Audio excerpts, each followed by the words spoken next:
క్రీస్తునందు ప్రియులారా, యూట్యూబ్ ద్వారా ఈ సద్భక్తి అనే కార్యక్రమాన్ని వీక్షిస్తూ బలపరచబడుతున్నామని తెలియజేస్తున్న మీకు అందరికీ మన ప్రభువును రక్షకుడైన యేసుక్రీస్తు నామంలో వందనాలు చెల్లిస్తా ఉన్నాను. మీరందరూ బాగున్నారని తలస్తా ఉన్నాను. మీ కొరకు ప్రత్యేకంగా ప్రార్థిస్తా ఉన్నాను. ప్రియ దైవజనమ, మరి చాలామంది వర్తమానాలు బాగుంటున్నాయని దైవికమైన ప్రజలు తెలియజేస్తూ ఉన్నారు.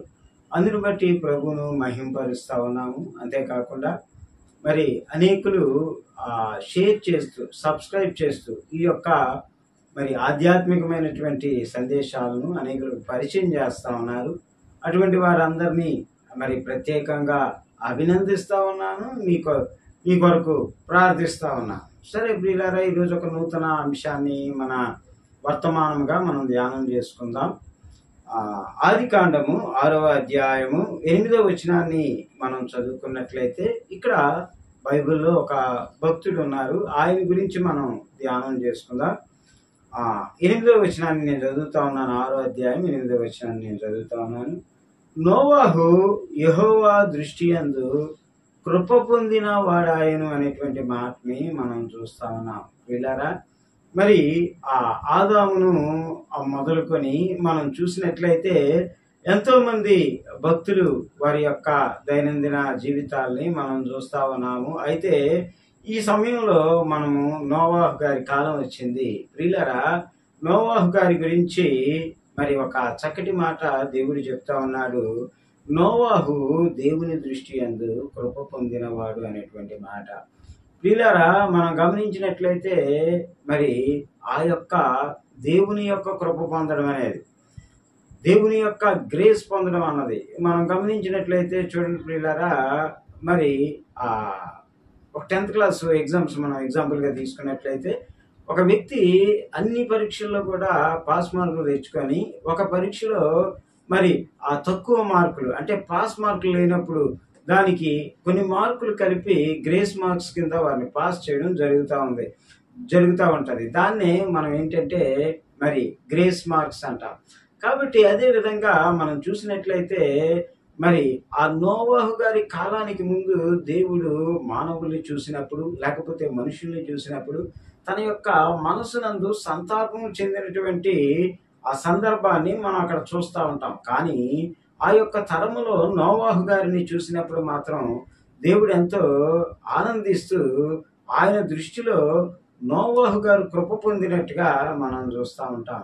ఇలాగా మరి బైబిల్ గ్రంథంలో చాలా మంది దేవుని కృపను పొందిన వారు ఉన్నారు. దేవుని కృపను మరి అనుభవించినటువంటి వారు ఉన్నారు. చూడండి, మనం చూసినట్లయితే లూకా సువార్త 1వ అధ్యాయం 30వ వచనంలో మనం చూసినట్లయితే అక్కడ రాయబడిన మాట ఎలా ఉంటుంది పిల్లరా? 30వ వచనం చదువుతా ఉన్నాను. ఆమె ఆ మాటలకు బహుగా తొందరపడి ఈ శుభవచనం ఏమిటో అని ఆలోచించుకొనిచుండగా దూత మరియా, భయపడకము, దేవుని వలన నువ్వు కృప పొందితివి అనే మాటని మనం అక్కడ చూస్తా ఉన్నాం. దేవుని వలన కృప పొందిందిగా మరియని మనం చూస్తా ఉన్నాం. క్రీస్తు ప్రియులారా, దేవుని కృప మన ఎడల ఉన్న ఎడల మనం ఎంతో దేవుని యొక్క ఆదరాభిమానాలు, దేవుని యొక్క ప్రేమని, దేవుని యొక్క వాత్సల్యతని అనుభవించగలిగిన వ్యక్తులుగా మన జీవితాల్లో మనం ఉంటాం. ఈ నోవాహు గారు దేవుని వలన కృప పొందిన వాడిగా ఉన్నాడు. ఈరోజు మనం చూస్తే నోవాహులో ఒక 7 గొప్ప గుణ లక్షణాలని మనం ధ్యానం చేస్తా ఉన్నాం. ఈ రాత్రికాల సమయాన దేవుని కృపకి పాత్రులుగా మనమందరము ఉండాలని దేవుడు ఆశపడతా ఉన్నాడు. సరే ప్రియులారా, 2వ విషయాన్ని మనం చూసుకున్నట్లయితే 6వ అధ్యాయం 9వ వచనంలో చూస్తాము. నోవాహు వంశావళి ఇదే, నోవాహు నీతిపరుడును తన తరములో నిందారహితుడనై అనేటువంటి మాట మనం చూస్తా ఉన్నాం. నోవాహు నీతిపరుడు.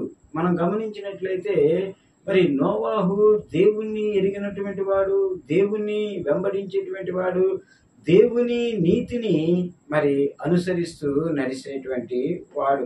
మనం గమనించినట్లయితే అంతేకాదు, ఆయన తన తరములో నిందారహితుడిగా ఉన్నాడు అనేటువంటి మాటను మనం చూస్తూ ఉంటాం. ప్రియులారా, మరి ఆయన తన ముగ్గురు కుమార్తెలు, ముగ్గురు కోడళ్ళు, తన భార్య మొత్తము కలిసి వారు ఒక కుటుంబంగా కొనసాగుతున్నారు. ఆ యొక్క మరి తరములో ఉన్న వారిలో మరి నోవాహు గారు నీతిపరుడిగా ఉన్నాడు, అంతేకాకుండా నిందారహితుడిగా ఉన్నాడు. మనం చూసినట్లయితే ఆదికాండం 17వ అధ్యాయము 1వ వచనములో మనం చూస్తాం అక్కడ ఒక అంశాన్ని. దేవుడు అబ్రహాముకు కనిపించినప్పుడు అబ్రహాము గారితో అన్నమాట, అబ్రహాము, నేను సర్వశక్తి కలిగిన దేవుడిని, నా సన్నిధిలో నీవు నిందారహితుడిగా జీవించు అని అబ్రహాముకి చెప్పినట్టుగా మనం చూస్తూ ఉంటాం. వీళ్ళరా ఈ యొక్క నోవాహు నిందారహితుడిగా ఉంటా ఉన్నాడు. వీళ్ళరా మరి అదే విధంగా మనం గమనించుకున్నట్లయితే నోవాహు దగ్గర ఉండేటువంటి 3వ గుణలక్షణాన్ని మనం చూస్తే అదే 6వ అధ్యాయము 9వ వచనంలో మనం చూస్తాం. నోవాహు దేవునితో కూడా నడిచినటువంటి వాడు అనేటువంటి మాట. నోవాహు దేవునితో నడిచినటువంటి వాడు. చూడండి పిల్లరా, ఒక మనిషి ఇంకొక మనిషితో, లేకపోతే ఒకరు మరొకరితో నడవాలి అంటే వారి యొక్క మరి గుణలక్షణాలు కలవాలి, వారి యొక్క అభిరుచులు కలవాలి, వారి యొక్క అభిప్రాయాలు కలవాలి. మరి ఎదుటి వ్యక్తి ఏదైతే మరి మన నుండి కోరుకుంటాడో, మనం ఏదైతే ఎదుటి వ్యక్తి నుంచి కోరుకుంటామో, ఆ రెండు కలిసినప్పుడే వారు నడిచేటువంటి అనుభవంలో వారు ఉంటారు.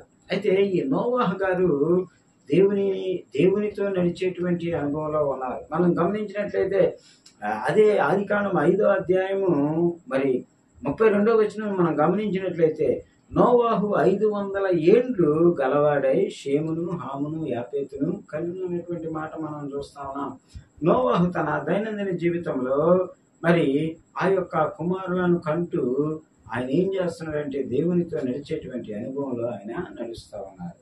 సరే ప్రియులారా, మరి దేవుడు ఏదైతే తన నుంచి ఆశిస్తా ఉన్నాడో, ఏదైతే దేవుడు తన నుంచి కోరుకుంటా ఉన్నాడో దానికి తగినట్టుగా ఈ నోవాహు గారు తన జీవితాన్ని గడుపుతా ఉన్నాడు. చూడండి, మనం చూస్తున్నాం మొట్టమొదటిగా నోవాహు దేవుని కృప పొందినవాడు. రెండోదిగా మనం చూసాం నోవాహు నీతిపరుడును నిందారహితుడిగా దేవుని సన్నిధిలో జీవిస్తా ఉన్నాడు. మూడవ అంశాన్ని మనం చూసాం, నోవాహు మరి దేవునితో నడిచినటువంటి అనుభవం కలవాడు. మరి అదేవిధంగా 4వ మరి విషయాన్ని మనం చూసినట్లయితే ప్రియులారా, పేతురు రాసిన 2వ పత్రిక 2వ అధ్యాయం 5వ వచనంలో చూస్తాం, నోవాహు నీతిని ప్రకటించెను అనేటువంటి మాట మనం చూస్తూ ఉంటాం. మరి నోవాహు గారు తన తరములో దేవుని యొక్క సువార్త ప్రకటించిన వాడిగా, ఒక మరి దేవుని పక్షా నుండి ప్రవచనాన్ని చెప్పేటువంటి వారిగా ఆయన మనం చూస్తాం. మరి ఆ పేతురు, అపోస్తలుడైన పేతురు రాసిన 2వ పత్రిక 2వ అధ్యాయం 5వ వచనంలో మనం చూస్తే, ఆయన పూర్వకాలముందున్న లోకమును విడిచిపెట్టగా భక్తిహీనుల సమూహము మీదకి జలప్రలయమును రప్పించినప్పుడు నీతిని ప్రకటించిన నోవాహు మరి 7గురిని కాపాడను అనేటువంటి విషయాన్ని మనం చూస్తూ ఉంటాం. ఆ జలప్రలయం వచ్చేటప్పుడు, ఆ జలప్రలయానికి ముందుగా నోవాహు మరి క్రీస్తు తాలూకా నీతిని ప్రకటించినట్లు, క్రీస్తు తాలూకా సువార్తను ప్రకటించినట్టుగా, క్రీస్తు తాలూకా ఆ యొక్క ఆ రక్షణను ప్రకటించినట్టుగా మనం చూస్తా ఉన్నాం. అందుకే మనం గమనించినట్లయితే ఇక్కడ రాయబడిన మాట, నోవాహు మరి 7గురిని కాపాడును అనేటువంటి మాట మనం చూస్తా ఉన్నాం. పిల్లరా, మరి అదే విధంగా హెబ్రీయులకు రాసిన పత్రిక మరి 11వ అధ్యాయము 7వ వచనాన్ని మనం చూస్తే, హెబ్రీయులకు రాసిన పత్రిక 11వ అధ్యాయం 7వ వచనాన్ని మనం చూస్తే అక్కడ రాయబడిన మాట ఈ విధంగా ఉంటుంది, విశ్వాసమును బట్టి నోవాహు అది వరకు చూడని సంగతుల గూర్చి దేవుని చేత హెచ్చరింపబడిన వాడు అనేటువంటి మాట.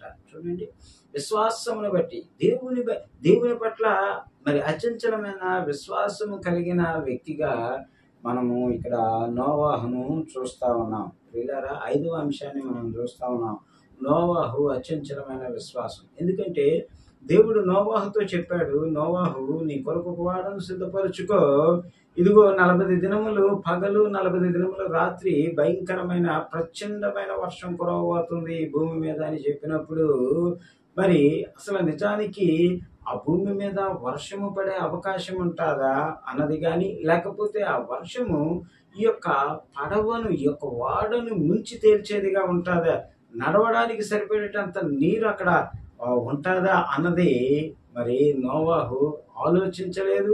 లేకపోతే అది మరి జరగాలైనటువంటి గొప్ప పనిగా ఆయన భావించలేదు కానీ దేవుడు మాట చెప్పాడు, దేవుడు చెప్పాడు కాబట్టి అది ఖచ్చితంగా జరుగుతుంది అని చెప్పి విశ్వాసముతో ఆయన ఆ వాడను నిర్మించుకున్నట్టుగా మనం చూస్తూ ఉంటాం. ప్రియులారా, మరి ఆ వాడలో మరి ఆ నిర్మాణంలో ఎంత కష్టపడ్డాడో, ఎంత సమయాన్ని వెచ్చించాడో, లేకపోతే ఎంత ప్రయాసపడ్డాడో తెలియదు కానీ ఆ వాడని కేవలము విశ్వాసం ద్వారా ఆయన నిర్మించుకున్నట్టుగా మనం చూస్తా ఉన్నాం. నోవాహులో ఒక గొప్ప గుణము మరి ఆ యొక్క విశ్వాసము. మరి అంతేకాకుండా ప్రియులారా, మరి ఆ చదవబడిన భాగంలోనే మనం చూస్తాం, మరి ఆయన భయభక్తులు కలవాడే విశ్వాసమును బట్టి తన ఇంటి వారిని రక్షించుకుని అనేటువంటి మాటను కూడా మనం చూస్తూ ఉంటాం. చూడండి ప్రియులారా, భయభక్తులు కలిగిన వాడు నోవాహు అనే అంశము 6వ అంశముగా మనం చూస్తా ఉన్నాం. ఈ రోజున మరి మరి ఎంతో భయభక్తులు కలిగి ఆయన జీవించాడు కాబట్టి ఆ భయభక్తుల ద్వారా తన కుటుంబాన్ని రక్షించుకోగలిగాడు. ఏమండి, నోవాహు మరి ఆ యొక్క భయభక్తులు నోవాహు జీవితంలో ఒక గొప్ప దేవుని కార్యాన్ని చూడటానికి అది దోహదపడ్డది. ఈ రాత్రికాల సమయాన దేవుని పట్ల భయభక్తులు కలిగి మనం జీవిస్తున్నామా?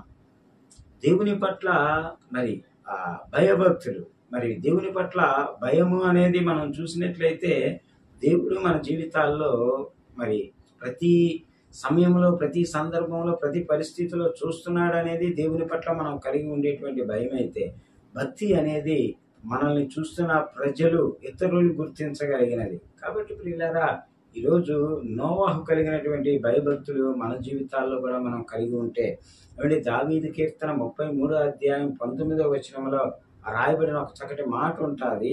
అక్కడ మనం చదివినట్లయితే యెహోవా దృష్టి ఆయన యందు భయభక్తులు గల వారి మీదను, ఆయన కృప తన కొరకు కనిపెట్టు వారి మీదను నిలుచుచున్నది అనేటువంటి మాట. నువ్వు ఎప్పుడైతే భయభక్తులు కలిగి ఉంటావో దేవుని యొక్క దృష్టి నీ మీద ఉంటుంది. అంతేకాదు, ఆయన కృపతో నిన్ను నడిపిస్తాడు. ఈ రాత్రికాల సమయాన దేవుని అందరి భయభక్తులు కలిగే వారిగా మనం ఉండాలని దేవుడు మనలను హెచ్చరిస్తా ఉన్నాడు. సరే, చివరి మాట చూసుకొని మనం ముగించుకుందాం ప్రియులారా. ఇప్పటికి 6 అంశాలు మనం ధ్యానం చేస్తాం. 7వ అంశాన్ని మనం ధ్యానం చేసుకున్నట్లయితే ఆదికాండము 6వ అధ్యాయము 22వ వచనంలో ఒక మాటను ఈ విధంగా చూస్తాం. ప్రియులారా, ఆదికాండము మరి 6వ అధ్యాయము 22వ వచనంలో మనం గమనించినట్లయితే అక్కడ రాయబడిన మాట చూడండి. నోవాహు అట్లు చేసెను, దేవుడు అతని ఆజ్ఞాపించిన ప్రకారంగా యావత్తు చేసిన అనేటువంటి మాట ఉంటారు. దేవుడు ఏదైతే చెప్పాడో, ఏమండి, ఇదే మాటని మనం 2-3 సార్లు ఈ యొక్క అధ్యాయంలో చూస్తాం.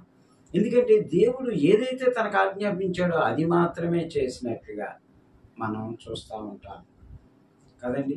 కారణం ఏంటి అంటే, దేవుడు చెప్పంది ఏదే అది నాకు చేయలేదు. దేవుడు మరి ఏ విధంగా అయితే చేయమన్నాడో, ఏ విధంగా అయితే రిస్ట్రిక్షన్స్ ఇచ్చాడో ఖచ్చితంగా ఆ విధంగానే ఆయన చేసినట్టుగా ఉంది. ఈ రాత్రికాల సమయాన వర్తమానం వింటున్న మన జీవితాల్లో ఈ నోవాహు గారు కలిగిన 7 గుణాలు మనలో ఉన్నాయా? మనము పరిశీలన చేసుకుందాం. వీళ్ళారా, మొట్టమొదటిది మనం చూసాం, దేవుని కృప పొందినవాడు. రెండోదిగా మనం చూసాం, నీతిపరుడు, నిందారహితుడు.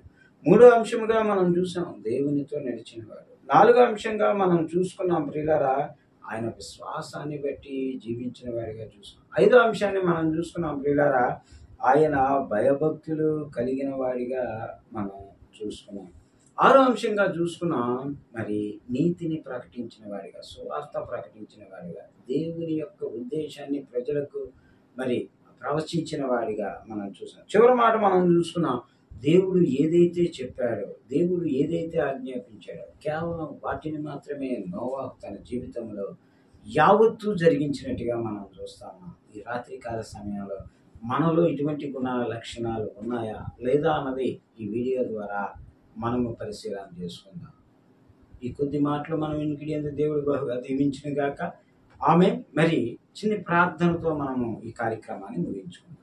మహాపరిశుద్ధుడా, మిక్కిలి ప్రేమించిన ఘనమైన తండ్రి, నీ బంగారు పాదాలకు వందనాలు. ఈ రాత్రికాల సమయాన ఇదిగో ప్రభువా, నోవాహు జీవితం ద్వారా మమ్మల్ని హెచ్చరించడానికి కొన్ని మాటలు మా జీవితాల్లో ప్రభువా మరి నోవాహు గారి వలె మీ సన్నిధిలో బ్రతకడానికి ముందుగా నీవు రాయించినటువంటి ఆ మాటలు బట్టి నీకు స్తుతులు చెల్లిస్తాను.